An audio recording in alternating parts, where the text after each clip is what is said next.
Good morning everyone and a very warm welcome.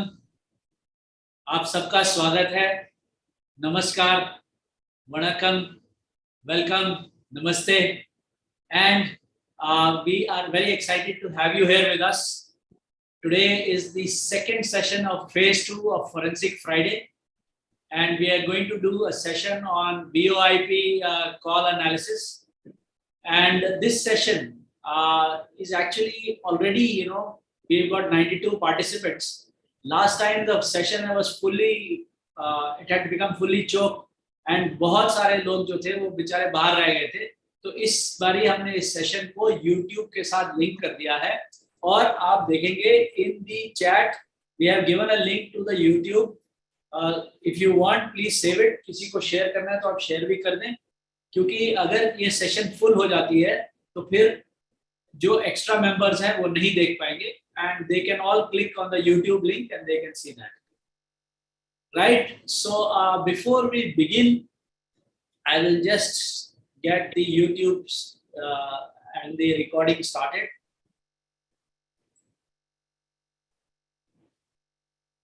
So once again, welcome to all of you to this Forensic Friday session on VoIP call analysis. Before I begin, I will just start you off with a quick introductory video. ये session जो है ये दोनों हिंदी और English में होगी, and आप सबको मतलब समय मिलेगा at the end to ask questions.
Thank you for watching.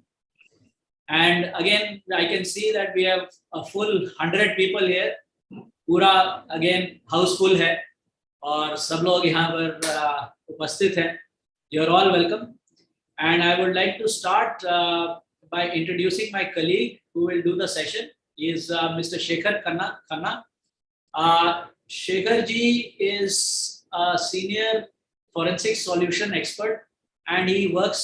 He has been with the company for over 7 years. He has a lot of experience in a lot of live cases, and he has worked alongside many law enforcement agencies in helping solve cases. और इनमें आपके जो कोई सवाल होंगे तो सवाल के जवाब भी हम लोग देंगे. And there is somebody who is saying that not visible.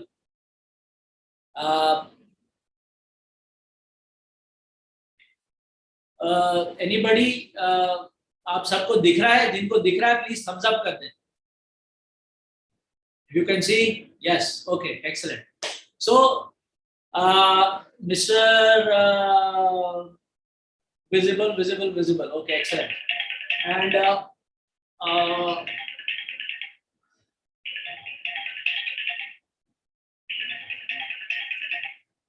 just 1 second. I think there are a number of people who are not able to log in. Okay. And जल्दी आने का फायदा ये है कि आप कनेक्टेड हो जाओगे. Right. So coming back to this, we have another question by Mr. Javed Hussain. He says, please provide link of previous classes, YouTube link. तो सेशन के एंड से पहले आपको YouTube का लिंक भी दे दिया जाएगा और ये हम लोग ऐड कर देंगे in the chat. Okay, so I would request everyone to keep yourself muted, and I will now hand over the session to Mr. Shekhar Khanna. Over to you, Shekhar. Thank you. Thank you very much, sir. I hope मेरी आवाज सबको audible होगी. Please, thumbs up for that. Thank you. Okay, I'm starting the screen sharing. Please give me 1 minute. Okay. तो आप सब मेरी screen देख पा रहे हैं ना सर? प्लीज.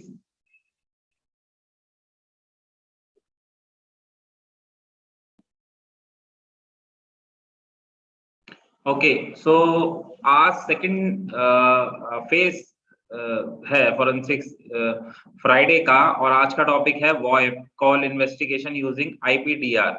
वॉइप का मतलब होता है वॉइस ओवर इंटरनेट प्रोटोकॉल. जो कॉल बिना वायर के हो पाए अब हमारे मोबाइल फोन से, उसको वॉइप कॉल कहते हैं. जैसे ऑडियो कॉल या वीडियो कॉल, जैसे हम व्हाट्सएप पे कॉल करते हैं, टेलीग्राम पे कॉल करते हैं, सिग्नल पे कॉल करते हैं, वो सारी वॉइप कॉल्स होती हैं जो बिना किसी वायर के होती है.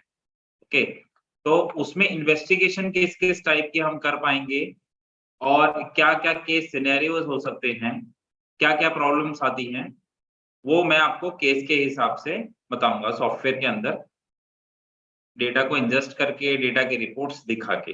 Okay sir. सो ये वॉइप की फुल फॉर्म जैसे मैंने आपको बताई, वॉइस ओवर इंटरनेट प्रोटोकॉल है. मैं इसको कमेंट हाइड कर देता हूँ. सो ये एक मेथड है जिससे वो ऑडियो सिग्नल्स को डिजिटल डेटा पैकेट्स, जिसको आईपी पैकेट्स कहते हैं, उसमें कन्वर्ट कर देता है, और वो इंटरनेट की हेल्प से वो दूसरे तक पहुंचती है, जिससे हमारा कम्युनिकेशन एस्टेब्लिश होता है. वरना जो हमारा ट्रेडिशनल वे ऑफ कॉलिंग था वो था एक लैंडलाइन का फोन. लैंडलाइन के फोन में क्या होता था कि जैसे ही हम किसी को कॉल करते थे तो जो हमारी ऑडियो है, ऑडियो डेटा को वो फिजिकल मीडिया के थ्रू, फिजिकल मीडिया मतलब आपकी फाइबर ऑप्टिक्स केबल, टेलीफोन्स की line, switching centres, cellular networks या सैटेलाइट या केबल्स, इसके थ्रू वो क्या करता था, ट्रांसफर करता था हमारी कॉल्स को दूसरे लैंडलाइन पे. लेकिन अब वॉइप आने से, वॉइस ओवर इंटरनेट प्रोटोकॉल आने से क्या हुआ कि जो हमारी ऑडियो सिग्नल्स है उसको डिजिटल डेटा पैकेट्स में आईपी पैकेट्स के थ्रू दूसरी जगह भेजा गया, of course with the help of internet. तो ये एक वॉइप की वर्किंग है. ये ट्रेडिशनल डेटा कॉल्स हैं कि पहले वॉइस का सिग्नल डिजिटल सिग्नल्स को जाता था, फिर वो सेलुलर नेटवर्क या पीएसटीएन को जाता था। पीएसटीएन होता है पब्लिक स्विच टेलीफोन नेटवर्क, जो कि लैंडलाइन कॉल्स को होने के लिए एस्टेब्लिश होने के लिए पूरा जिम्मेदार था। वो ही सारी चीजें अरेंज करता था। फाइबर ऑप्टिक्स केबल इन सारे मॉड्यूल्स पे वो काम करता था और इसके थ्रू पहले कॉल्स को अटैच करता था। लेकिन अब वायरलेस नेटवर्क आ गया है जिसकी वजह से हम वॉइप कॉल्स को एस्टेब्लिश कर पाते हैं। तो ये एक वॉइप का स्ट्रक्चर है। जैसे आप देख पाएंगे कि आपको सबसे पहले एक इंटरनेट कनेक्शन चाहिए, जो कि ट्रेडिशनल पहले के जो फोन होते थे उसमें फिजिकल की कॉपर केबल्स थी, कॉपर वायर्स थी, उसके थ्रू होता था, और जो फोन सर्विस वाले देते थे जैसे बीएसएनएल वाले, एयरटेल वाले। लेकिन अब आपको सिर्फ एक हाई स्पीड इंटरनेट चाहिए और एक वीओआईपी सर्विस प्रोवाइडर चाहिए जो आपकी कॉल्स को हैंडल कर पाए। वर्किंग कैसी है इसकी? वर्किंग बेसिकली ऐसी है कि पहले एक एक आप कॉल जनरेट करते हैं, वो आपके इंटरनेट जो आपके घर में जो आईएसपी है, जो इंटरनेट सर्विस प्रोवाइडर है, जैसे एयरटेल है, बीएसएनएल है, एक्साइटल है, वोडाफोन है। अगर आपने इनका इंटरनेट लिया हुआ है तो पहले आपकी कॉल जाती है मॉडेम पे, मॉडेम से कॉल जाती है आपके इंटरनेट पे। इंटरनेट पे जो वॉइप कैरियर प्रोवाइडर्स हैं आपके, वो आपकी कॉल्स को टर्मिनेशन सेंटर पे पहुंचाते हैं। अब टर्मिनेटर सेक्शन या कैरियर्स वो होते हैं जो आपकी कॉल्स को एंड यूजर तक टर्मिनेट करते हैं। वो टर्मिनेशन कैरियर्स होते हैं जो पॉप की फॉर्म में होते हैं। यहाँ से अगर आपकी कॉल लैंडलाइन का यूज कर रही है तो वो पीएसटीएन पे जाके फिर वो फिक्स टेलीफोन नंबर्स पे जाएगी। लेकिन अगर आपका कॉल सेलुलर नेटवर्क को यूज कर रहा है, टावर्स को यूज कर रहा है, सेल टावर आईडीज को यूज कर रहा है, तो फिर वो आपकी कॉल सीधा मोबाइल फोन्स पे जाएगी। ओके, तो ये एक वॉइप की वर्किंग है, वॉइप का स्ट्रक्चर है।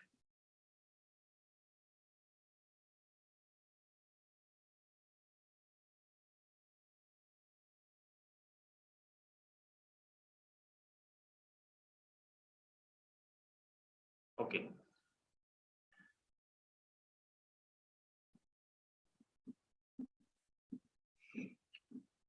सो इसकी वर्किंग मैं उम्मीद करता हूँ, आई होप कि सबको समझ आ गई होगी कैसे एक कॉलर मॉडेम से अटैच होता है। मॉडेम इंटरनेट से होता है जो आपके आईएसपी ने दिया हुआ है, जो आपके कैरियर सर्विस प्रोवाइडर्स ने दिया हुआ है। वहां से आपके टर्मिनेशन कैरियर पे जाएगी। टर्मिनेशन कैरियर पे अगर आपको पीएसटीएन या टेलीफोन वाली कॉल करनी है तो वो वहां जाएगी, वरना अगर आपको cellular network, wireless network use करना है, वायरलेस नेटवर्क यूज करना है तो आपके सेल टावर आईडीज पे जाएगी, वहां से आपके मोबाइल फोन पे जाएगी। Okay, so this is a voice structure, voice over internet protocol का स्ट्रक्चर है ये। ओके, ये जैसे ये सिंपल 4 स्टेप्स हैं जैसे हमारा वॉइप काम करता है। पहला स्टेप ये है कि जैसे हमारा फोन फोन है वो कनेक्ट होता है स्विच या राउटर से, जो कि लोकल एरिया नेटवर्क का है, हमारे घर का है। हम उससे अगर हम कोई फोन से नंबर डायल करेंगे तो वो हमारा आईपी जो होता है वो हमारे वीओआईपी सर्विस प्रोवाइडर जैसे एयरटेल और बीएसएनएल मैंने नाम लिया, वो दूसरी party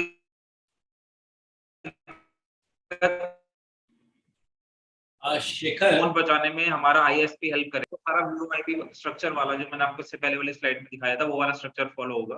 VoIP services establish the call and exchanges the data packets from your IP phone. इसका मतलब है जो हमारे सिग्नल्स होंगे, जो हमारी बात होगी, ऑडियो सिग्नल्स होंगे, उसको डिजिटल फॉर्म में वो कन्वर्ट करके आईपी पैकेट्स की फॉर्म में दूसरी एंड पार्टी तक पहुंचाएगा और वो हमारी कम्युनिकेशन को एस्टेब्लिश करेगा। Your voice phone converts this digital signal back into the sound you can hear. मतलब पहले हमारा साउंड ऑडियो सिग्नल्स को डिजिटल सिग्नल में कन्वर्ट करा, फिर डिजिटल सिग्नल्स को दोबारा उसने ऑडियो सिग्नल्स में कन्वर्ट करा ताकि दूसरा वाला जिसको हम कॉल कर रहे हैं वो हमारी बात को समझे। ओके, ये एक वॉइस का मैकेनिज्म है। शेखर, सॉरी टू वैसे वॉइस को Hello, sorry to interrupt.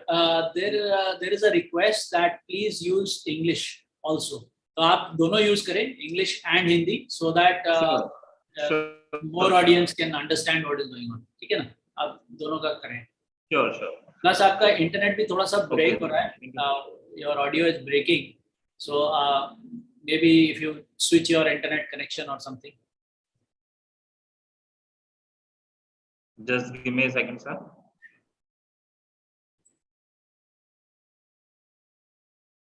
Now it seems all right. Connection seems okay. Okay. So VoIP also known as internet telephony, broadband telephony, broadband phone service.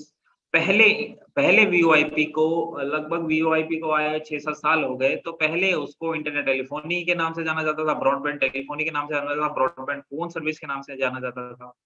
So it supports real time full duplex digital voice over internet, full duplex, half duplex, ये signals होते हैं digital voice को transfer करने के लिए। तो VoIP can use real-time full duplex digital voice over the internet, and it is possible to make either PC to PC, PC to telephone or telephone to telephone call using VoIP। इसका मतलब है कि हम PC से PC पे call कर सकते हैं, PC से टेलीफोन पे कर सकते हैं, टेलीफोन टू टेलीफोन पे कॉल कर सकते हैं। VoIP, with the help of VoIP we can establish 3 of them, okay? But in the world today, it is not used only to make phone calls but for the general communication over the internet, example fax, video and files। जैसे VoIP की advancement हुई and इसका use सिर्फ voice phone calls तक नहीं रहा, उसके अलावा भी फैक्स, वीडियो, फाइल्स ट्रांसफर के लिए भी इसका यूज होता रहा।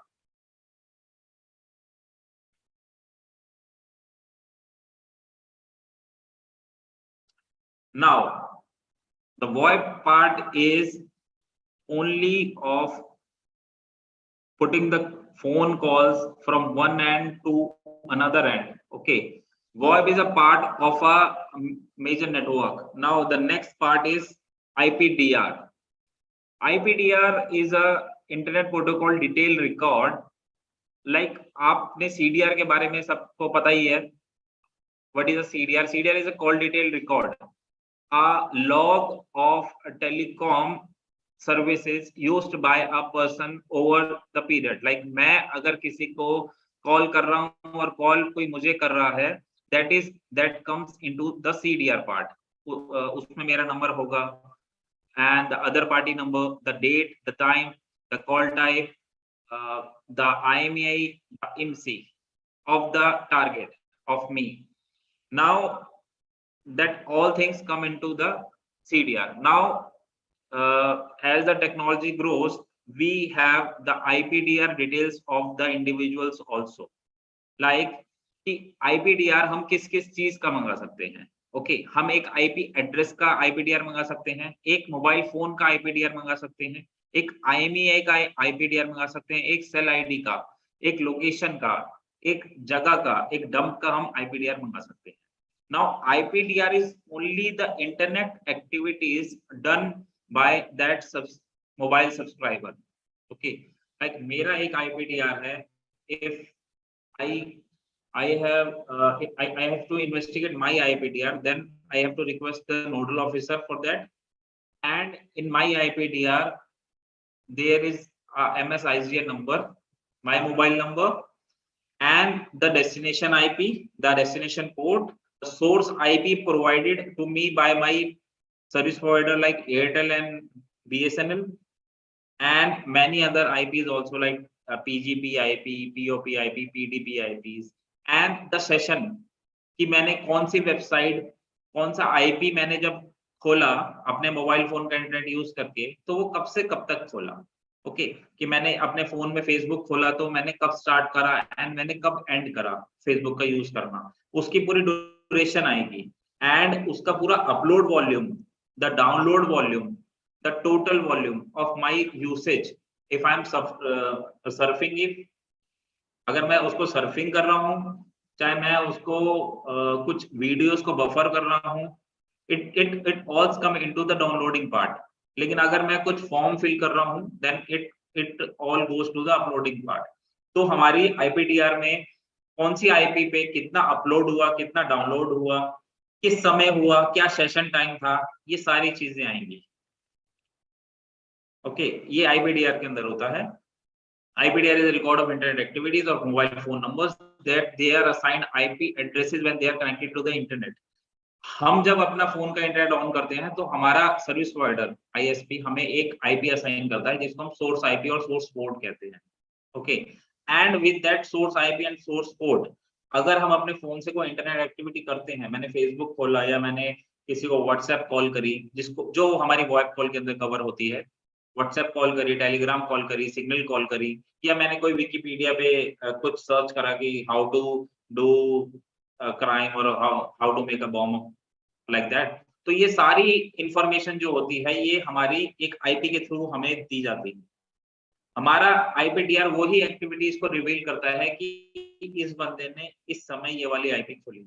Okay, that all things come into the IPDR. अब आईपीडीआर एक मोबाइल फोन का भी हो सकता है, एक जैसे मैंने बोला एक डंप का भी हो सकता है, एक एक आईएमईआई का भी हो सकता है। ठीक है। हाँ, आईपीडीआर रिक्वेस्ट करने के लिए जैसे मैंने बताया था, एक नोडल ऑफिसर को अपने आप को रिक्वेस्ट करनी होगी जो इंटरनेट सर्विस प्रोवाइडर का है under section 92 of CrPC to furnish the IPDR for the relevant period. जैसे आप सीडीआर मंगवाते हैं नोडल ऑफिसर से, सेम प्रोसीजर से आपको आईपीडीआर की रिक्वेस्ट करनी पड़ेगी। ये एक कॉमन एग्जांपल है IPv4 का, जिसमें एक मोबाइल फोन है, एक सेल 1 कॉलम है, एक IMEI है, एक IMSI है। MSISDN तो मेरा मोबाइल नंबर हो गया, and cell 1 is the cell tower ID. The cell tower ID under which I am using the mobile phone, the IMEI of the my mobile phone, IMSI of my SIM, download volume and upload volume, start session time and end session time, prepaid or postpaid number, my home circle, like from where my SIM belongs, and my translated IP or public IP IPv4.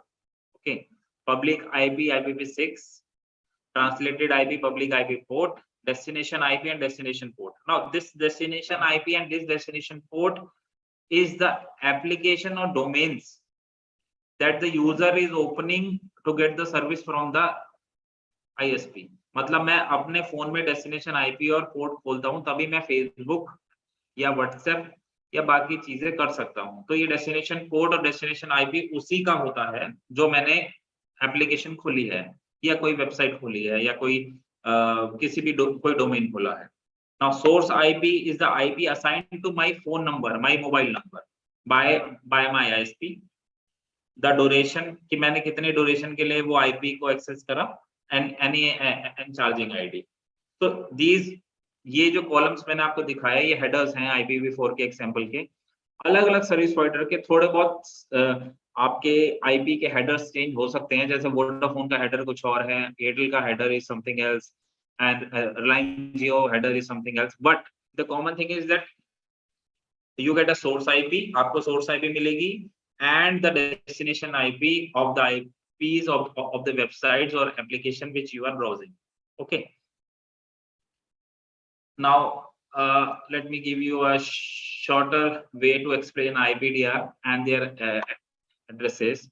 Like IPDR आप यहाँ देख रहे हैं, IPDR IPv4 is looks like 192.2.53.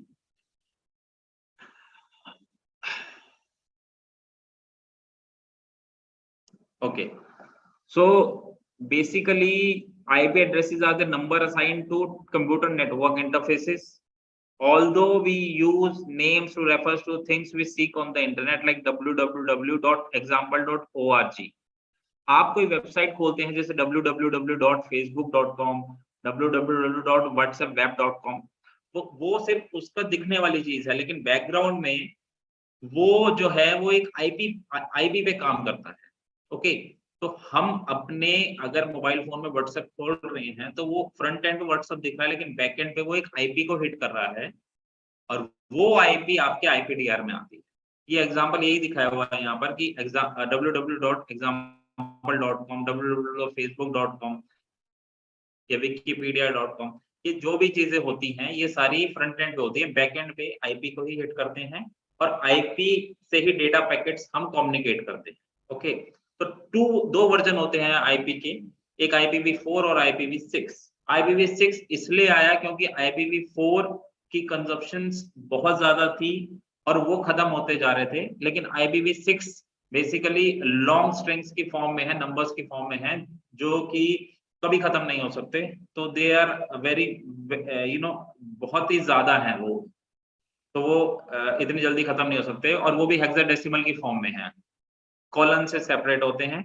एक example देख रहे हैं आप यहाँ पर, एक एग्जांपल लास्ट में लिखा है, एक एड्रेस है, बेसिकली ये एक्सप्लेन करता है कि IPv4 कितना लंबा है। लास्ट है ना फुली रिटर्न वर्जन, ये आप देख सकते हैं, यहाँ से आपको आइडिया हो जाएगा।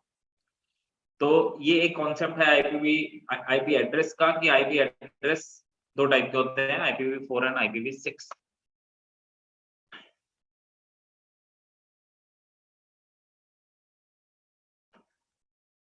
ये तो मैंने आपको बताया कि एक IPv4 के किस उसके अंदर क्या क्या चीजें कंसिस्ट करता है, MSISDN, IMEI, public IP, public port, destination IP, destination port.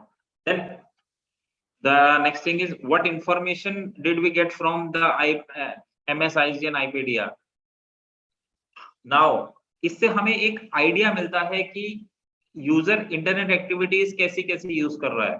To have an idea regarding the internet activities used by the user, like एक नॉर्मल यूजर है, वो इंटरनेट एक्टिविटी यूज करेगा फेसबुक के लिए, व्हाट्सएप के लिए, या कुछ अपनी सर्फिंग कर लिया, ब्राउजिंग कर लिए, या अपना रेस्टोरेंट, उसने रेस्टोरेंट कोई ट्रेवल या कुछ कोई रूट प्लान अपना बना लिया। लेकिन कोई जो क्रिमिनल होता है वो अलग अलग टाइप के उसकी इंटरनेट एक्टिविटी होती है, like how to rob a bank or how to make a bomb or how to do bad thing, कि मैं ऐसी टेक्नोलॉजी को सर्च करूं जो मेरे को बचाए, उसके लिए उसको इंटरनेट चाहिए, और उसको सीखने के लिए भी उसको इंटरनेट चाहिए। तो वो वैसे ही साइट्स को ब्राउज करेगा। तो IPDR की एनालिसिस पे सबसे पहले हम यही देखते हैं कि इंटरनेट की एक्टिविटी क्या है जो वो यूज कर रहा है। फिर हम ये देखते हैं कि कितना समय वो उस पर लगा रहा है, कौन सी वेबसाइट पे कितना समय लगा रहा है, जिसको हम बोलते हैं सेशन टाइम, हमारा ड्यूरेशन कितना है उसका यूसेज का। फिर हम बोलते हैं कि वो कौन कौन सी वेबसाइट्स को फ्रीक्वेंटली, मतलब एकदम फ्रीक्वेंटली उसको विजिट कर रहा है, लाइक फेसबुक खोल रहा है, या बार बार किसी इजराइल की वेबसाइट को देख रहा है, या फिर किसी कतार की वेबसाइट को देख रहा है, लाइक कोई पर्टिकुलर उसको चीजों को लर्न करना है। एक्टिविटीज को देख के ही हम उसके नेचर के बारे में पता कर सकते हैं कि वो दिन में कौन सी एक्टिविटीज को फॉलो कर रहा है, रात को कौन सी एक्टिविटीज को देख रहा है। IPDR को देख के उसके IPs के जब नेम एड्रेस रिकॉर्ड हो जाएंगे, उसके बाद हम देख पाएंगे कि नाइट टाइम और डे टाइम के हिसाब से फिल्टर लगा के देख सकते हैं कि दिन में जब वो ऑफिस में होता है तो ये वाली वेबसाइट्स खोलता है, और रात को जब वो अपने घर में होता है तो ये वाली वेबसाइट्स खोलता है। ओके, हम इंटरफेरेंस उसका डिफाइन कर सकते हैं कि कौन सी ऐसी पर्टिकुलर वेबसाइट है या एप्लीकेशन है, जैसे किसी को किसी से बात करनी है तो पर्टिकुलर एप्लीकेशन को, वो पर्टिकुलर टेलीग्राम को वो सिर्फ और सिर्फ 8 बजे ही यूज करता है हर रोज वो 8 बजे टेलीग्राम को यूज कर रहा है, और 10 बजे वो सिग्नल को कॉल कर रहा है या सिग्नल को यूज कर रहा है। तो ये कोई पर्टिकुलर इंटरफेरेंस निकालना डेटा में से। Okay, now to proving something like कि वो इस जगह पे जाकर ही ये वाली वेबसाइट्स खोलता है, at particular location he was present and he was always browsing this application at particular place। तो ये वाली रेलेवेंस हम उससे निकाल सकते हैं IPDR से। एक हम इसके ओवरऑल कंजप्शन से भी पता कर सकते हैं कि इसका क्या बिहेवियर है, किस समय कौन सी एप्लीकेशन खोलता है, इसका क्या बिहेवियर है। ओके, तो ये सारा IPDR के अंदर कवर होता है। Now the next thing is port. मैंने आपको बताया था एक डेस्टिनेशन IP होता है IPDR के अंदर, there is a destination IP, a source IP, source port and destination port. Now port numbers are like apartment numbers in the real world, like एक बिल्डिंग होती है, एक पूरी बिल्डिंग को अगर हम IP बोले तो पोर्ट जो है वो उसके अंदर एक अपार्टमेंट हुआ, एक रूम हुआ। ओके, तो हर एक पोर्ट हर एक IP के साथ असाइन होता है for using that particular service. Okay, जैसे ही आपने अपना इंटरनेट बंद करा, जैसे आपने वो एप्लीकेशन क्लोज करी, now that port can be combined with any other IP of that particular ISP to give any other person the same facility। मतलब किसी और बंदे को भी वो सेम पोर्ट दे सकता है जब आपने वो पोर्ट छोड़ दिया है अपने एंड से। Okay, you assign your particular service to a particular port, so it can be routed correctly when someone comes up from outside world and rings the bell। Like if someone wants HTTP apartment 80, तो वो light up हो जाएगा 80 apartments. तो इसका यही मतलब है कि अगर किसी को FTP अपार्टमेंट 21 चाहिए तो वो आंसर करेगा। तो ports are secondary switching mechanism that allow computers to route incoming traffic to right place। Port ही जिम्मेदार है कि ये कॉल 3478 की है या 5222 की है, अगर टेलीग्राम की है तो 591 की है, तो वो उसको ही ट्रांसफर करेगा, वो पर्टिकुलर सर्विस पोर्ट ही देगा। Okay, like we have chatting port, हमारे पास ऑडियो वीडियो पोर्ट्स हैं, तो वो पर्टिकुलर ISP के हैं, IP एड्रेस के साथ बंडल होके वो ही सर्विस आपको प्रोवाइड करते हैं। ओके, नाउ सोर्स पोर्ट और यूजर पोर्ट, जैसे मैंने आपको बताया था कि सोर्स पोर्ट होते हैं वो जो हमारा next available assigned by TCP IP and user mechanism, जो TCP IP होता है हमारा, वो यूज कर देता है हमारे source port. This assigned client number is how the network access translation, which typically reside in the router, determine which users to send back the responses to.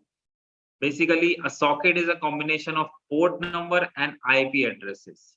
जैसे एक IP address, destination IP and destination port, इसको एक socket बोलते हैं, जो एक हमारा source IP request करता है ISP से कम्युनिकेट करने के लिए, कोई वेबसाइट खोलने के लिए। ओके, तो आप source IP and source port are related to MS ISDN and destination ID and destination port are related to the websites the target is opening। Okay, इसके अंदर नेट के अंदर एक और चीज होती है जिसको हम बोलते हैं stern ports.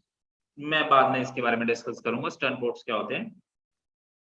Destination ports are server ports, कि किसी ने क्लाइंट ने सर्वर को कोई रिक्वेस्ट करी और सर्वर ने उसको रिस्पॉन्स करा। तो डेस्टिनेशन पोर्ट्स में भी well known ports from 0 to 1023 for major internet application like web and email for example. और जो सारे पोर्ट 80 पैकेट्स होते हैं HTTP are directed to by web servers, वो सारे के सारे वेब सर्वर्स से आते हैं। User register port like 1024 and 49151 are assigned to applications for mostly specific like Skype, BitTorrent, Google Duo, these applications। So client request and server response, मतलब client जो है वो request भेजता है और server का काम है वो response करता है। Like जैसे ये request and response course of action है, इसमें एक IP है 192.168.0.50। ये एक source IP destination से गया, destination IP पे 192.168.0.150 है, तो सोर्स पोर्ट इसका 1200 है, डेस्टिनेशन पोर्ट 21 है। नेक्स्ट इसको रिस्पॉन्स क्या आया, रिस्पॉन्स के टाइम पे देखिए आप, जो सोर्स पोर्ट है वो 21 है और डेस्टिनेशन पोर्ट है वो 1200 है। And IP address is became उल्टा हो गया, वो 192.168.0.150 हो गया और ये हो गया 192.168.0.50। तो ये request and response course of action है, जैसे कैसे एक क्लाइंट सर्वर को कोई रिक्वेस्ट भेजता है किसी एप्लीकेशन को खोलने के लिए और सर्वर कैसे उसको रिस्पॉन्स देता। ओके, ये at a time of analysis the destination port number is very useful. जैसे मैंने आपको बताया वो बताता है कि कॉल किस टाइप की है। तो पोर्ट एंड एप्लीकेशन की लिस्ट है ये छोटी सी, जो बताता है कि ये पोर्ट्स कौन से डेस्टिनेशन एप्लीकेशन के लिए यूज होते हैं मोस्टली, उनका एप्लीकेशन वेंडर कौन है, जैसे 5223, 5228, 3478, 4244, 5222 ये व्हाट्सएप फेसबुक के हैं। 443 जो हमारा TCP का है, स्काइप के लिए माइक्रोसॉफ्ट का है। 3478 जो वेल नोन पोर्ट है, 3478 से 3481 ये हमारी UDP स्काइप का पोर्ट है। 3478 जो पोर्ट है वो कॉलिंग के लिए यूज होता है मोस्टली, जो गूगल में भी मैंने देखा है वो, और वो व्हाट्सएप में भी यूज होता है, टेलीग्राम में भी यूज होता है और आपके सिग्नल में भी यूज होता है। इसी तरीके से स्काइप के पोर्ट आप देख सकते हैं। एक एप्पल का होता है, एप्पल का फेस टाइम होता है, ये एप्पल के आईट्यून्स होते हैं, उनके सारे पोर्ट्स हैं ये जो आईट्यून्स हैं ये, और आपके एप्पल के हैं, और लास्ट में ये माइक्रोसॉफ्ट के पोर्ट्स हैं जो वेरियस ऑनलाइन गेम्स के लिए यूज होते हैं। तो एप्पल के आईट्यून्स भी हैं, माइक्रोसॉफ्ट के कॉर्पोरेशन के भी खुद के पोर्ट्स हैं जो वो यूज करता है कम्युनिकेशन के लिए। ठीक, Now, role of IPDR in investigation. role of IPDR investigation is very huge to find out the user have accessed which websites during specific time period and date. ये मैं पहले आपको बता चुका हूँ कि रोल तो बहुत बड़ा है IPDR का, ताकि हम देख पाए कि यूजर कौन कौन सी एप्लीकेशंस को एक्सेस कर रहा है, which application the user is accessing at that particular point. Okay, and it is noticing that particular MSISD or SEL ID to be found useful, जो उसके अंदर कोई सेल आईडी ऐसी यूजफुल मिली जो यूजर कह रहा है कि मैं उस समय नहीं था और उस समय उसकी वो सेल आईडी की प्रेजेंस में मिल गई। तो जो इन्वेस्टिगेशन ऑफिसर है, जो हमारा आईओ है, इसको कंसर्न होना चाहिए कि आईएसपी को वो पर्टिकुलर पब्लिक एड्रेस को भी वो फोकस करे at that particular time and the date of that particular case scenario और केस इन्वेस्टिगेशन। ओके, ये कुछ केसेस हैं जो एजेंसीज ने बर्स्ट करे थे, मतलब उसको सॉल्व करा था। जैसे biggest spy network using illegal voice exchange in India Busted, biggest कि पाकिस्तान में वॉइस कॉल्स हो रही थी जो लद्दाख से हो रही थी, और इसमें वॉइस एक्सचेंज यूज हो रहा था। जो मुंबई में एमआई ने, जो मुंबई के एमआई को इनपुट मिले थे वो जेएनके की पुलिस से मिले थे, और उस पे जो एक्शन लिया था वो crime branch of Mumbai police ने लिया था। एक और केस हुआ था गुजरात में, जिसने अहमदाबाद के एटीएस ने एक पर्सन को पकड़ा था जिसने 139 सिम कार्ड जिसके अंदर रखे हुए थे, जो ये वॉइप का टेलीफोन एक्सचेंज का ऑपरेट कर रहा था अहमदाबाद सिटी के अंदर ही। तो एटीएस की टीम ने जोहापुरा एरिया में एक साहिद नाम के बंदे को इतनी सारी सिम्स के साथ उसको एप्रीहेंड करा था, गिरफ्तार करा था, जब वो वॉइप एक्सचेंज के काम को कर रहा था। तो उसके अंदर उस वक्त उसको 4 सिम्स मिली थी। तो लेकिन टोटल उसकी इन्वेस्टिगेशन हुई बाद में, तो उसके पास से 139 सिम कार्ड्स मिले थे जो ये वॉइप एक्सचेंज में यूज करता है। तो ये हमारी वॉइप की आज की प्रेजेंटेशन। इसमें मैं आपको आगे एक सॉफ्टवेयर दिखाऊंगा, आईपीडैम्स, जो हमारा है IPDR data analytics analysis and management system, जो एक आईपीडीआर को कैसे वो इंपोर्ट करता है, कैसे वो रिपोर्ट्स दिखाता है, जो आपकी इन्वेस्टिगेशन में हेल्प करेगी, और आपके जो टिपिकल टास्क, थोड़ा जो मुश्किल टास्क है, डिफिकल्ट टास्क है, उसको थोड़ा इजी कर देगी। रिपोर्ट्स दिखा देगी आपको कि कैसे सिंगल क्लिक्स में आप रिपोर्ट्स को आउटपुट के फॉर्म में देख सकते हैं। Okay, so let me allow the software showing part.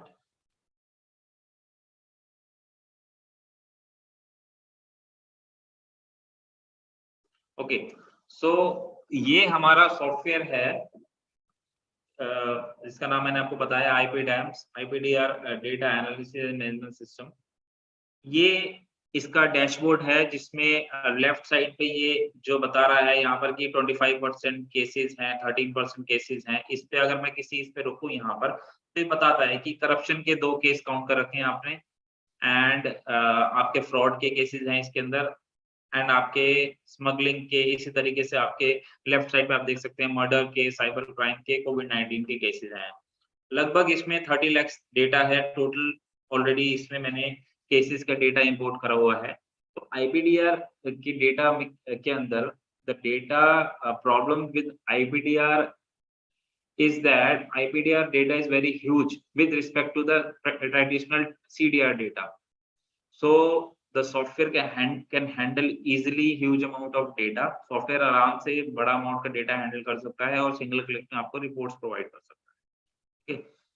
Right side आप देख सकते हैं, there is a month wise case distribution of different cases, कि मैंने कोई केस अप्रैल में बनाया, मई में बनाया, जून में बनाया, जुलाई में बनाया, ये उसका सारा distribution.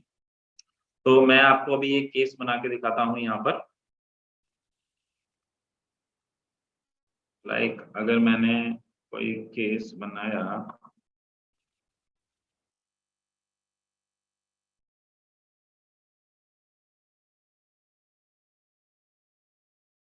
Like Karnataka child kidnap, तो मैं चाइल्ड अब्यूज डाल देता हूँ एंड किडनैपिंग डाल देता हूँ एंड इसमें मैं लिख देता हूँ कि कोई VoIP कॉल्स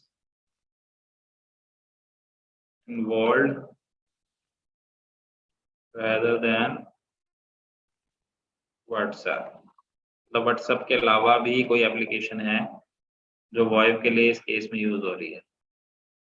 ओके, ये कह रहा है कि you want to open this case, so मैंने ये केस ओपन कर लिया है। The next step is to import that file, so I have to browse this file to my system. मैंने फाइल ब्राउज कर ली है और मैंने वो फाइल की इंपोर्टिंग स्टार्ट कर दी है।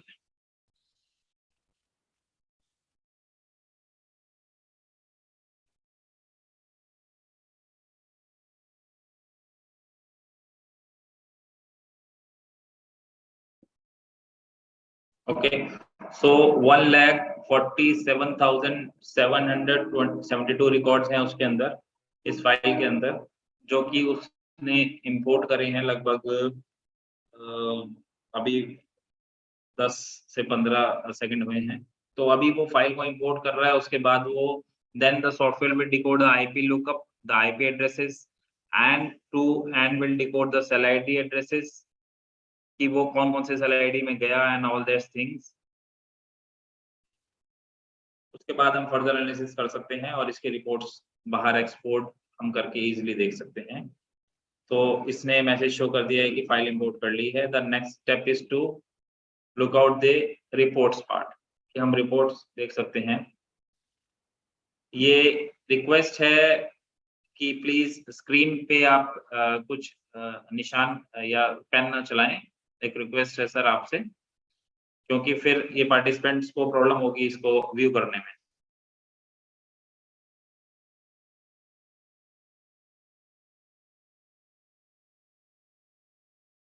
Okay, so first reported formatted IPDR, इसके अंदर क्या आता है, we have a complete record of 1,47,772 records. इसके अंदर सारे के सारे डेस्टिनेशन आईपीज आते हैं and the target number, the port number, the destination port number, the destination translation IP, the destination IP, the date and time, the duration, upload volume and download volume, starting cell tower ID. Okay, now you can see there are many application which was decoded easily by the software while it is importing the data. So यहाँ पर बहुत सारी applications हैं, तो आप देख सकते हैं फेसबुक है, बॉटिम है, गूगल है, अमेजोन है, सिग्नल है, टेलीग्राम है, देयर मेनी एप्लीकेशंस। तो ये कंप्लीट डेटा है, इसको आप सिंपल सीधे इसको यहीं से एक्सपोर्ट कर सकते हैं मल्टीपल फॉर्मेट्स में, और आप इसको फर्दर शो सीडीआर देख सकते हैं पर्टिकुलर रिकॉर्ड्स की। Okay, so we have 3 types of investigation analysis in IPDAPs, like first is behavior analysis, second is identity analysis, and third is location analysis. So in behavior analysis, first of all we have VoIP call identification. So you can see here we have Amazon, Google, Bottim, Facebook. So we have many voice over internet protocol applications decoded easily by the software. आप यहाँ देख पाएंगे कि इसने Amazon decode कर दिया, इसने Google decode कर दिया, इसने Facebook डिकोड कर दिया, इसने Bottim भी डिकोड कर दिया। तो साथ साथ इसकी यूसेज आ रही है कि कौन सा अपलोड वॉल्यूम कितना है और क्या डाउनलोड वॉल्यूम कितना है।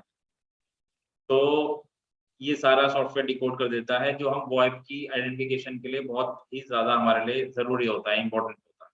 Okay, now the second part is application identification, कि आपको सीधा ये देखना है कि कौन से यूजर ने कौन सा एप्लीकेशन किस डेट एंड टाइम तक यूज करा, कितने ड्यूरेशन यूज करा, क्या अपलोड वॉल्यूम था, क्या डाउनलोड वॉल्यूम था, क्या इसको रेशो था। ओके, नाउ रेशो क्या था, रेशो का मतलब है कि रेशो से हम बहुत हेल्पफुल चीज लेते हैं। रेशो से हम डिफाइन कर सकते हैं इसकी कॉलिंग को, कि अगर अपलोड वॉल्यूम इसका ज्यादा है ये अपलोड वॉल्यूम बहुत कम है एंड डाउनलोड वॉल्यूम ज्यादा है, तो it can be video call, okay, जिसमें हमारा रेशियो लगभग बराबर है, तो वो हमारी एक शॉर्ट वीडियो कॉल हो सकती है जिसमें हमारा अपलोड ज्यादा हो रहा है। तो we can say that was a video call and we are initiating that, okay।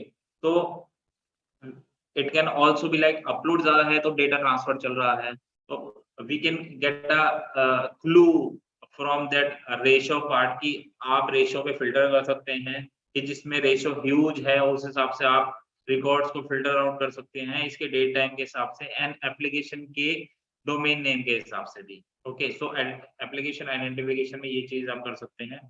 Now we have timeline analysis कि आपको पर्टिकुलर एप्लीकेशन को ही फोकस करना है, लाइक मैंने ये फेसबुक को लेना है और मैंने फेसबुक को और फर्दर फोकस कर दिया, तो उसने पर्टिकुलर एप्लीकेशन को और इसने फोकस कर दिया, मैंने बोला मई के अंदर फोकस कर दो, तो इसने फर्दर डिवाइड कर दिया डेज के हिसाब से, लाइक टाइमलाइन बना दिया कि एक टारगेट ने कौन सी एप्लीकेशन की इस दिन क्या क्या यूज करी है, उसके हिसाब से बार ग्राफ आ गया बना हुआ। नाउ एप्लीकेशन फ्रीक्वेंसी कि कौन सा क्या टारगेट है जो हमारा पीओआई है, हमारा पर्सन ऑफ इंटरेस्ट है, वो कौन सी एप्लीकेशन किस डेट टाइम के किस डेट को यूज कर रहा है और किस टाइम पीरियड के बीच में यूज कर रहा है, लाइक 6 से 8 वाली एप्लीकेशन यूज कर रहा है, 8 से 9 वाली एप्लीकेशन यूज कर रहा है, लाइक वो आवर्ली बेसिस पे कौन कौन सी एप्लीकेशन यूज कर रहा है, ओके। दिन में 24 आवर्स में वो आवर्ली बेसिस पे कौन कौन सी एप्लीकेशन को हिट कर रहा है ज्यादा। Now we have app domain category, हमने कैटेगराइज कर रखा है एप्स को, like food app, travel app, miscellaneous app, search engines, entertainment apps, तो हमने कैटेगराइजेशन कर रखा है ताकि हम देख पाएंगे यूजर की एक्टिविटी क्या क्या होती है, तो उससे उसके बिहेवियर के बारे में पता चलेगा। अगर वो किसी स्टडी ऐप को कर रहा है, कोई अगर वो कोई विकिपीडिया वाली जैसे सर्फिंग ऐप को कर रहा है, तो वो हमारे सर्च इंजन के अंदर आ सकती है या अनक्लासिफाइड के अंदर आ सकती है, तो ये सारी उसकी ऐप की कैटेगरी है। Now the next thing is identity analysis, इसमें भी वॉइस कॉल आइडेंटिफिकेशन होगा। नाउ इसमें भी आईएमए यूज आएगा, आईएमए यूज की फ्रीक्वेंसी आएगी कि कौन सा टारगेट कौन सी आईएमए को यूज कर रहा है, वो कितने ड्यूरेशन के लिए यूज कर रहा है, क्या अपलोड वॉल्यूम है, क्या डाउनलोड वॉल्यूम है, क्या उसका टोटल वॉल्यूम है, okay. Now IP frequency analysis, कौन सा टारगेट कौन सी एप्लीकेशन को कब कब यूज कर रहा है एंड कब उसका डाउनलोड वॉल्यूम क्या है, उसका upload volume and total volume, ये बेसिकली उसका कंबाइंड रिजल्ट है, combined result of the IP usage with respect to the target कि कौन सा टारगेट ने कौन सी आईपी सबसे ज्यादा यूज करी, तो इसके हिसाब से आप इसको सॉर्ट भी कर सकते हैं। और ये कॉम्बिनेशनल विंडो है, इसका मतलब यहाँ पर एक से ज्यादा आईपी का रिजल्ट आप आराम से व्यू कर सकते हैं, ओके। तो इसमें कॉमनलिटी भी आ जाएगी, अगर मैंने फेसबुक यूज करा है एंड किसी और नंबर ने भी फेसबुक यूज करा है, तो उससे कॉमनलिटी में देख सकता हूँ, ठीक है। नाउ इसकी डे वाइज यूसेज, इसकी नाइट वाइज यूसेज, इसकी टॉप 5 लोकेशन की फ्रीक्वेंसी, ये सारी की सारी चीजें आती है लोकेशन एनालिसिस में। लोकेशन एनालिसिस कि हम किसी टारगेट के बस सिर्फ लोकेशन को ही फोकस कर रहे हैं, बस हमें ये देखना है कि ये टॉप 5 इसके रुकने की जगह कहाँ है जहां से ये इस आईपीडीआर में इसकी यूसेज आती है, तो उसके हिसाब से उसका नेम एड्रेस आ जाता है, उसकी बाकी डिटेल्स आ जाती है। ये है टॉप 10 एप्लीकेशन यूसेज कि हमारा टारगेट जो है वो टॉप 10 कौन कौन सी एप्लीकेशंस को यूज कर रहा है, ओके। सो मैं आपको एक और इसकी रिपोर्ट दिखाता हूँ, आप मेरे को 2 मिनट दीजिए।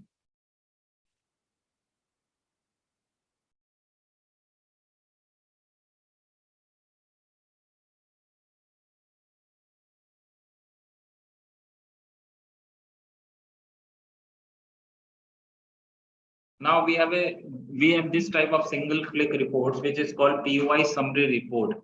ये रिपोर्ट बेसिकली क्या है कि ये रिपोर्ट टारगेट की रेडीमेड रिपोर्ट है, इसका मतलब है कि आपने फाइल को इंपोर्ट करना है, सॉफ्टवेयर जैसे मैंने आपको बताया software can decode the cell IDs as well as the IP addresses of the target number. तो इसमें आप देख सकते हैं ये कुछ ऐसा रिजल्ट दिखाता है, उसका नेम, उसका एड्रेस, उसका हैंडसेट अगर कोई डिकोड करता है तो उसका स्टार्ट डेट एंड डेट क्या है आईपीडीआर का, उसका ऐप डोमेन का टाइप क्या क्या है कि कौन कौन सा ऐप डोमेन है उसका, क्या अमेजोन है, क्या एप्पल है, क्या क्या एप्लीकेशन यूज कर रहा है वो, उस किस फ्रीक्वेंसी के साथ यूज कर रहा है, क्या उसका ड्यूरेशन है।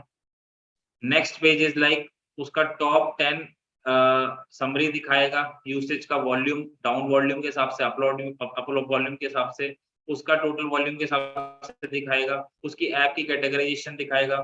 थर्ड स्टेप में उसके आईएमईए के यूसेज बताएगा कि कौन कौन से आईएमईए को उसने यूज करा है, कब से कब तक यूज करा है, क्या उसके फ्रीक्वेंसी है।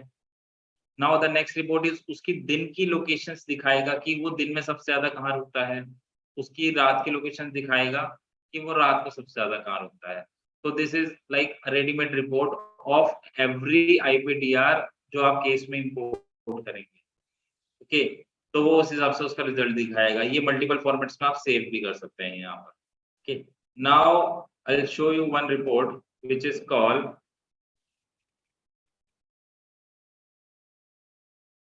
Parallel target application usage. अब parallel target application is like आप ये देखना चाहते हैं, यू वांट टू सी कि फ्रॉम दीज 3 आईपीडीआर कौन कौन सी आईपीडीआर ऐसी है जो एक ही समय पे एक ही एप्लीकेशंस को हिट कर रही है, एक ही एप्लीकेशंस यूज कर रही है। Okay, we are not saying कि वो सेम एप्लीकेशन से दोनों एक दूसरे से कम्युनिकेट कर रहे हैं, नहीं, they are using the same applications. बस हम ये बता रहे हैं कि वो सेम एप्लीकेशंस यूज कर रहे हैं at that particular same time. Like ये आप देख सकते हैं सामने एक बंदा है, 2 बंदे हैं, 717171 वाला टारगेट है और 50283 वाला टारगेट है। ये दोनों बंदे फेसबुक यूज कर रहे हैं 9 बजे भी और 10 बजे भी। तो ऐसे ही हम कैटेगराइजेशन कर सकते हैं कि कौन कौन से टारगेट हैं जो 9 बजे भी फेसबुक यूज कर रहे हैं and they were using Telegram at 10 and Signal at 10:15 and Botim at 11। तो अलग अलग एप्लीकेशंस यूज कर रहे हैं। अगर आपके पास 10 टारगेट हैं, 10 तो सॉफ्टवेयर जो है वो 10 टारगेट के हिसाब से 10 टारगेट के हिसाब से आपको रिजल्ट दिखाएगा। 3 टारगेट है, 3 के हिसाब से दिखाएगा। अभी जैसे मैंने 2 टारगेट के हिसाब से देखा है तो उसने बता दिया कि ये 2 टारगेट इस समय पे फेसबुक यूज कर रहे हैं। ओके, तो ये एक छोटा सा एग्जांपल है इसका। बाकी मैं आपको एक रियल टाइम दिखाता हूँ। जैसे एक रियल टाइम मैंने अभी एक केस में देखा था कि like we have a source IP of an IPDR. तो वो जैसे सोर्स आईपी है किसी आईपीडीआर के अंदर, this source IP can be present in another IPTR but not in the source but in the destination। तो हम इस चीज से ये एस्टेब्लिश कर सकते हैं कि हाँ दे बोथ वर इंटरकनेक्टेड, कि हाँ ये दोनों लोग इंटरकनेक्टेड हैं क्योंकि इस बंदे की सोर्स आईपी दूसरे बंदे के डेस्टिनेशन आईपी में आ रही है। एक सेकंड, कुछ चार्ट चैट में है। Can we have destination port list for different application used to work calls. Soham sir, we will answer the questions and answers session after that my presentation is over. Okay sir, thank you. So ये एक example मैं आपको दिखा रहा था कि कैसे source IP किसी नंबर का दूसरे नंबर के डेस्टिनेशन आईपी के एड्रेस में आ सकता है, जिससे हम वॉइप कॉल, जो हमारा टॉपिक है VoIP call, voice over internet protocol calls को एस्टेब्लिश कर सकता है। आप देखेंगे ज्यादातर क्या होता है कि एक सोर्स आईपी जो होता है वो एक पर्टिकुलर आईपीडीआर में ही होता है, लेकिन जब बात आती है किसी के साथ बात करने की, व्हाट्सएप कॉल करने की या टेलीग्राम कॉल करने की, तो वो किसी और के डेस्टिनेशन के आईपी के एड्रेस में हो सकता है। तो मैंने एक रियल केस में देखा था, तो मैंने एक छोटा सा उसके लिए स्क्रीनशॉट रखा था इस प्रेजेंटेशन के लिए कि आपको दिखाने के लिए कि ये ऐसा भी होता है, एक सोर्स आईपी दूसरे के डेस्टिनेशन आईपी में हो, जिससे हम उनका इंटरलिंक कनेक्ट कर सकें, बता सकें कि हाँ ये दोनों एक साथ हैं क्योंकि ये रहा इसका सब। ठीक है, ओके। सो एंड इसके अलावा हमारे पास एक रेडीमेड रिपोर्ट है जिसका नाम है क्विक एक्सेल। क्विक एक्सेल का काम ये होता है, वो क्या करती है, वो एक और एक्सेल की फॉर्म में रेडीमेड रिपोर्ट तैयार करती है जो हमारी जो हमारे जितनी भी आईपीडीआर हमने इंपोर्ट करी है उसके रिलेवेंस में वो डेटा दिखाती है। आप 2 मिनट रुकिए, मैं आपको दिखा देता हूँ।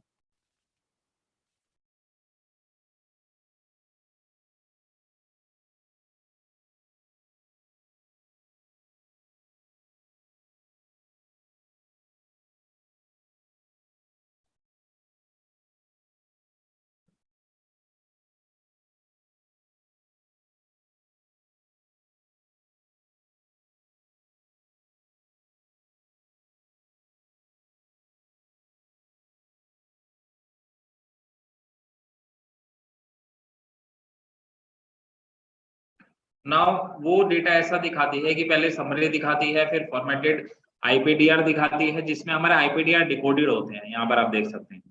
फिर उसकी सारी इंफॉर्मेशन होती है। सबसे अच्छी बात है कि हमारे जो सेल आईडी होता है उसका नेम, उसका एड्रेस भी होता है, यहाँ पर आप देख पा रहे हैं। उसका लेट लॉन्ग होता है, उसका एजीमोथ होता है। The quick Excel report. Okay, now the next report is IP frequency, which IPs are being decoded by the software like Bottim, Facebook, and other applications also. Its total volume is total duration, its average duration, its frequency, first and last date of its usage. IMEI की frequency बताएगा, कौन सी IMEI, कौन सा phone use कर रहा है basically, वो कब से कब तक। एंड लोकेशन की फ्रीक्वेंसी बताएगा कि कौन सी लोकेशन में जो है वो टारगेट दिन में कितनी बार है और रात को कितनी बार, कब से कब तक है। ये सारे डिटेल्स वो देगा आपके क्विक एक्सेल रिपोर्ट में।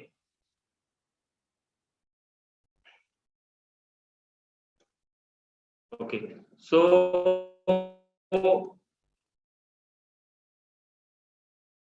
हम यहाँ थे हमारे क्विक एक्सेल रिपोर्ट में। जैसे मैंने आपको बताया, ये एक ही फ्रेम में, एक ही विंडो में बहुत इजी तरीका है कि हम कैसे एक सिंपली एक केस बना के हम आईपीडीआर्स को इंपोर्ट कर सकते हैं और रिजल्ट देख सकते हैं सिंगल विंडो में। हमें अगर देखना है कि इसके टॉप 5 आईपीडीआर कौन सी है, या हमें वॉइस कॉल के आइडेंटिफिकेशन देखना है, तो हम सोर्स आईपी को डेस्टिनेशन आईपी में देख सकते हैं। हम इसके रेशियो से आइडेंटिफाई कर सकते हैं कि ये क्या वीडियो कॉल होगी या इसकी ऑडियो कॉल होगी। ये हम एक आईपीडीआर, मल्टीपल आईपीडीआर के फॉर्म में देख सकते हैं। जैसे मैंने आपको पैरेलल एप्लीकेशन का बताया कि हम देख सकते हैं कि मल्टीपल लोग अगर एक ही साथ हैं, जैसे मैंने किसी केस में देखा था कि पर्टिकुलर 3 लोग हैं जो एक एप्लीकेशन है खेलने वाली, जो ऑनलाइन, जैसे आप देख सकते हैं ऑनलाइन पोकर खेलते हैं लोग, ऑनलाइन लूडो खेलते हैं, और भी बहुत सारी एप्लीकेशन होती है जैसे लाइक पबजी खेलते हैं। तो they were communicating on the same application by कि वो खेल भी रहे हैं और वो कम्युनिकेट भी कर रहे हैं। तो ये भी हम क्रैक डाउन कर सकते हैं कि कौन-कौन सी एप्लीकेशन पे पैरेलली 2 से ज्यादा लोग एक साथ यूज कर रहे हैं वो एप्लीकेशन, जिससे हम अंदाजा लगा सकते हैं कि हाँ, ये लोग आपस में इंटरकनेक्टेड हैं at that particular time. Okay, so ये वाली चीजें हम इसमें सॉफ्टवेयर के अंदर ढूंढ सकते हैं। नाउ सॉफ्टवेयर का अभी सॉफ्टवेयर का पार्ट यहीं पर हम एंड करते हैं, एंड अब आगे कोई फर्दर क्वेरी है तो हम वो आपकी सुन सकते हैं।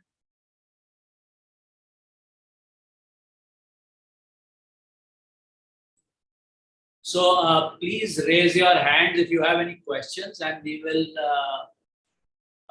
bring the focus on you, and we will get the answers. So please, yes, this is one hand raised.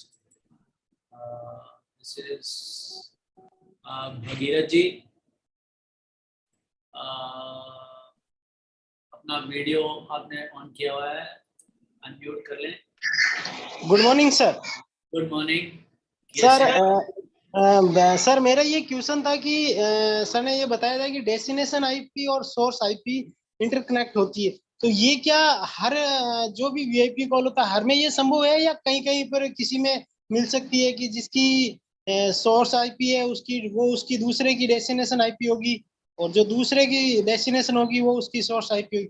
ये सब में मिल सकता है या कुछ में हो सकता है, जैसा सर ने अभी बताया? नहीं सर, ये सब में नहीं होता, ये कुछ में होता है, और ज्यादातर ऐसा देखा गया है कि ये इंटरलेटेड सर आईएसपीज में होता है। इसका मतलब एयरटेल का जियो में होगा, जियो का एयरटेल में होगा। एयरटेल का एयरटेल में नहीं हो सकता, जियो का जियो में नहीं हो। जी जी, thank you sir. Mister Kachiravan, ये बहुत ही ज्यादा। can you please put on your video? Please put on your video. Yes, thank you. Good morning, sir. Good morning. Sir, my doubt is if I am using a WhatsApp number of my friends, okay, I am using a WhatsApp account of my friend's number. If I get an IPDR for that number, his locations and his IP address, that destination IP port, all come from that number only. But I am using only the number of him, WhatsApp number of him.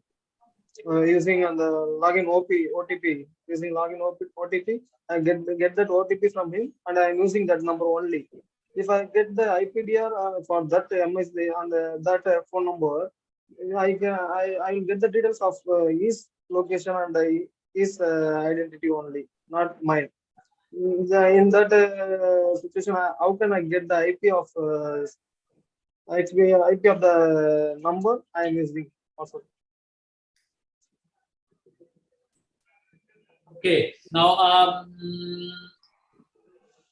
first thing is that if you are using a phone, Yes. okay, if you are using a phone and that phone's IPDR you are requesting, okay. Yes, yes. Now that phone belongs to you or your friend. My phone, but I am using his number. You are using his account. That's right. Huh? So if you are using his account on your phone, your IPDR will come from your phone. Correct? Now any activity on your phone, even if you are using his account, will come with your associated with your phone. Yes, sir. So when you are using, say, you are logged in with his account on your phone, and you are using his account to say access, for example, WhatsApp or anything, it will show WhatsApp IP. It will not show whether you are using his account or not. Okay. Okay, so what you will do is that you will put a request to WhatsApp saying that, look, this IMEI and this phone number was used to access WhatsApp. Kindly send us details of which account was logged in using this phone. Okay. Then WhatsApp will say that this different number was logged in on this thing, because it's a different phone number which has been logged in on that particular IMEI, not the original one. So they will be able to tell you. What if I can't get the IMEI details or my using phone number? If you're getting IP, if you're asking service provider for IPDR, you will get IMEI by default. In the IPDR, it will give you the MSISDN number. It will give you the IMEI number, so you can use that. There is no problem. That's also the issue, sir. I don't have MSISDN number. I don't have the MSISDN number. I don't have the IME of the accused. How can I trace it? But he is using that WhatsApp number. No. Hello, one second. Do you have IPDR or you don't have IPDR? Yes, sir. We don't have IPDR. Okay, so then what is your question now?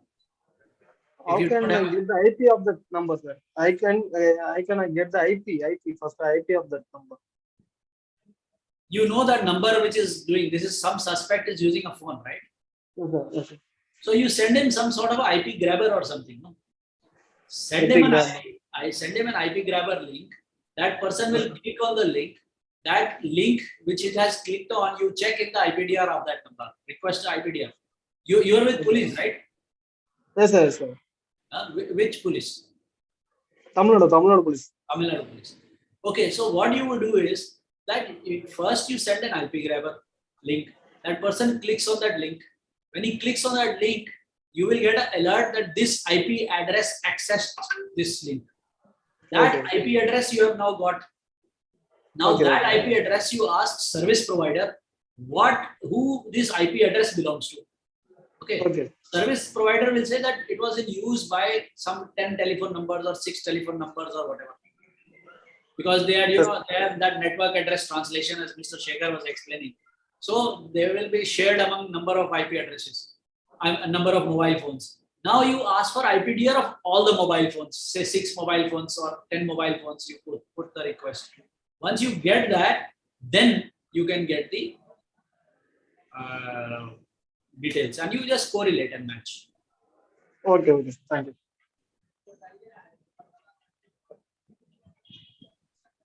Okay. Thank you. Next, you're welcome. Next is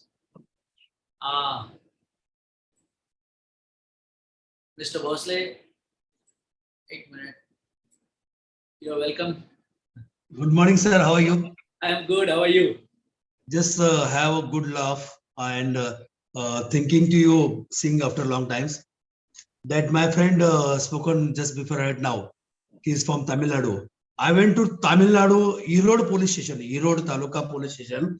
This language is something different than us. So that PSI was telling, yes, I Pandiyana Pamba Erode Taluka police station.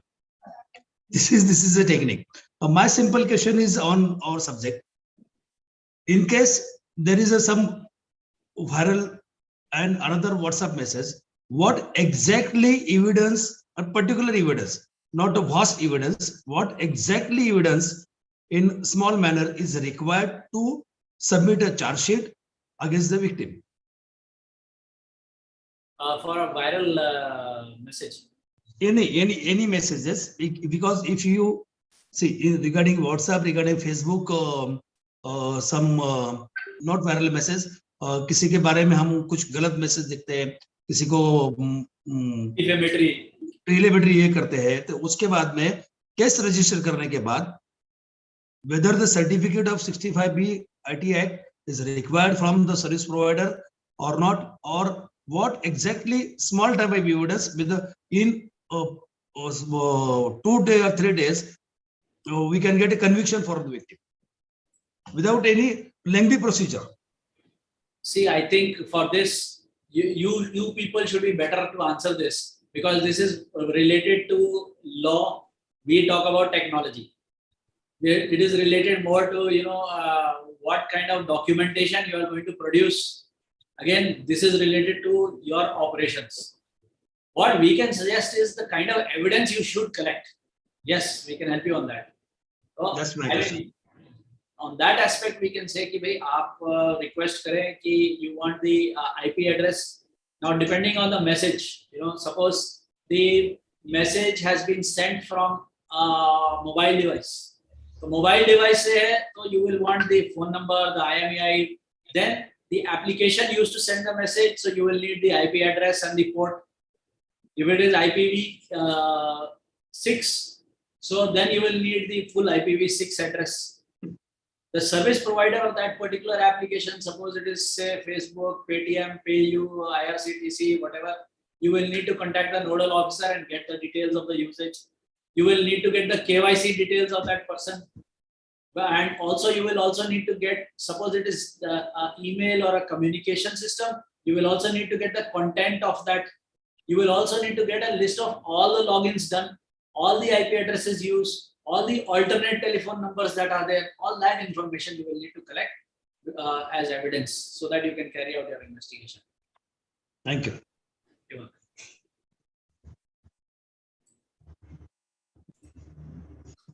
Okay, so those who have already, saying, can I request you to lower your hand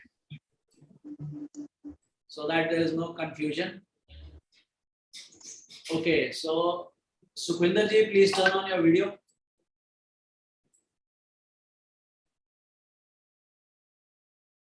बिना video के आपको spotlight नहीं कर सकते हम.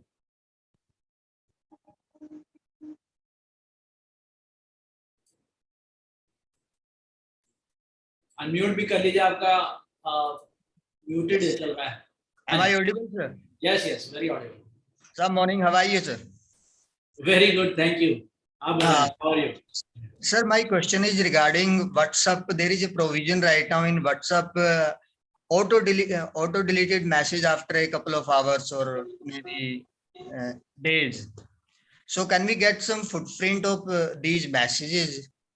And second one, if a person is communicating on WhatsApp in a moment, and we got the BSS ID or BSC ID, towers ID. Can we plot these ID on? Is there any software that can plot these IDs on, you know, Google Map, so that we can track that particular person in that particular time? Yes, you can track and you can plot on maps. There are a lot of softwares. In fact, what Shekhar ji was showing, usme to definitely you can do that. The first question of yours was related to. Can you please repeat that question? The first Yes, part? there is a provision in WhatsApp, auto deleted message. Disappearing message, jo hai. Right, yeah. So now, if the message is disappearing, if you have the phone in your possession, you can, and in certain makes and models of the phone, it is possible to recover deleted messages. In case, in other cases, it is also possible to recover the backed up data which is going to the Google account which is linked to this particular phone. So suppose I have a phone which is logged in with, say, a Google account, Gmail account. I can actually put a request to Google and get the WhatsApp backup from them. From that backup, I can recover the deleted portion also. So that is another way of going about it. Otherwise, you are not, if you are not in possession of the phone, if you are not able to get from Google, then you are not going to get that data. Interception wise also you will not get unless it is on prior interception. अगर WhatsApp से आपके पहले बात हो गई है और आपने उसको interception पे डाला हुआ है, that any message that is sent or received should be preserved for us.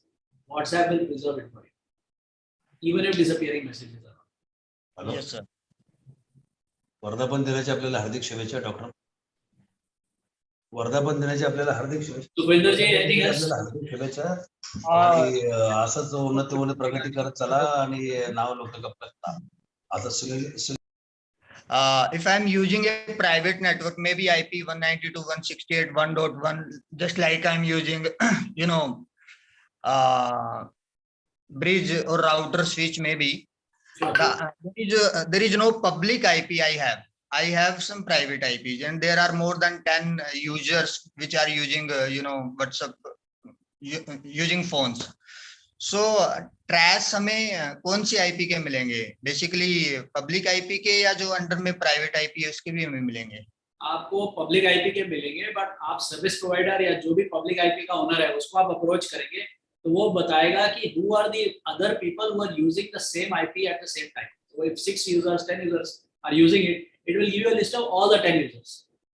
Now, if they are using mobile devices, you can request for an IPDR of all those 10 users. Okay. That will give you a link or a method to trace back. So you can correlate activity in IPDR to your public IP activity and match on 10 में से कौन था जो use कर रहा था वो particular issue. Okay. Thank you very much, sir. Thank you. You're welcome. Okay, anybody else? Okay, Anish ji, kindly start your video.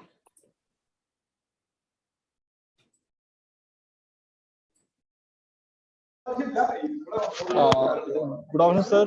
Let me introduce myself. I'm Anish, but I'm not using the webcam, so I'm not able to open the video. So can you hear me, sir?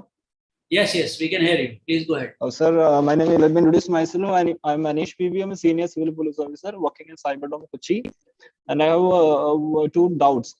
If suppose if I am using a VPN, then how is possible to track this VoIP calls from an IPDR by unlacing an IPDR? How is it possible if I am using a VPN?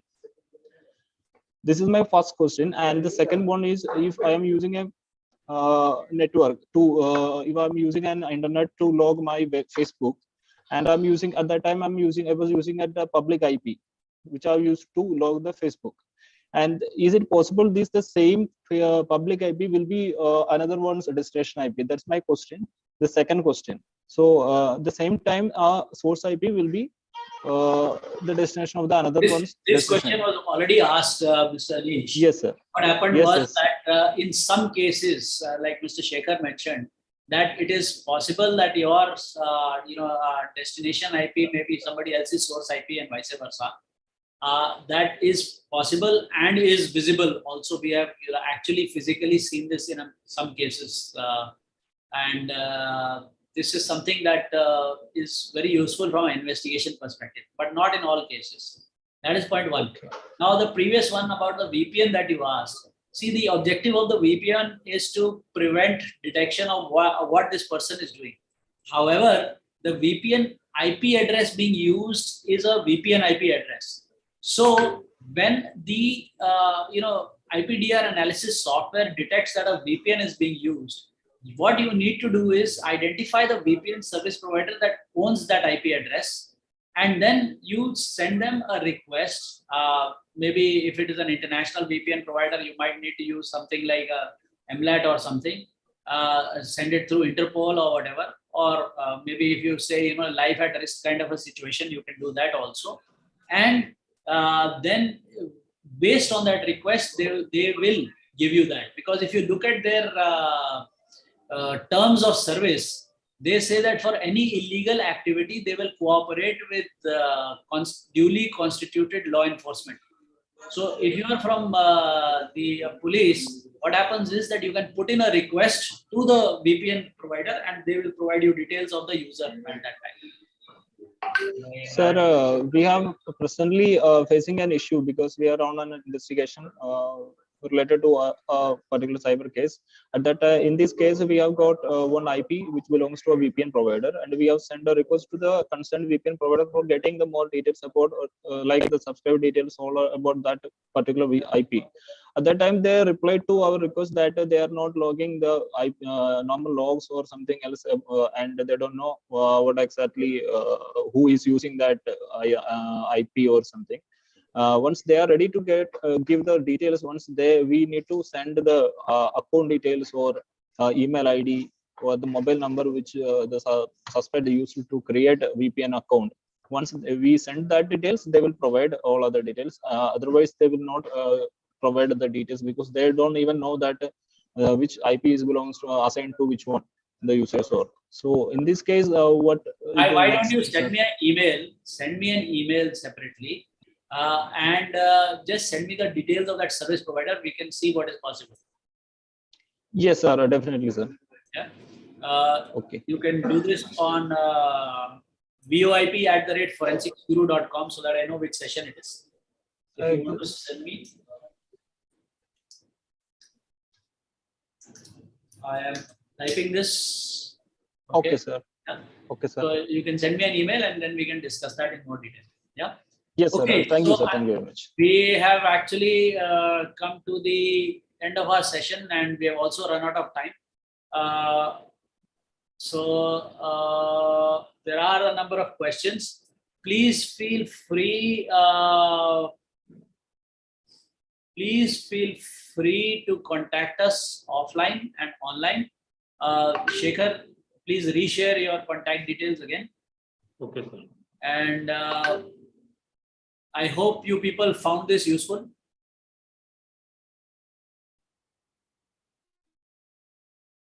Also, I wanted to get some feedback on the last session that was there.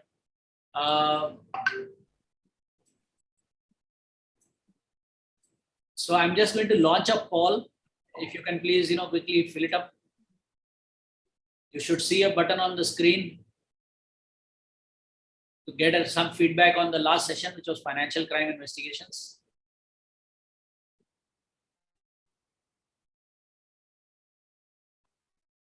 Excellent.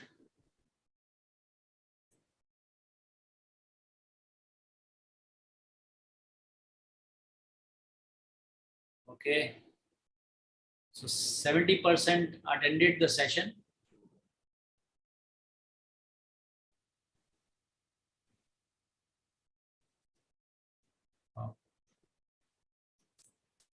A number of people could not join because it was full.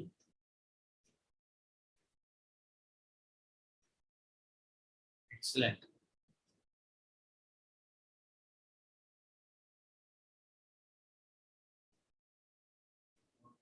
Okay.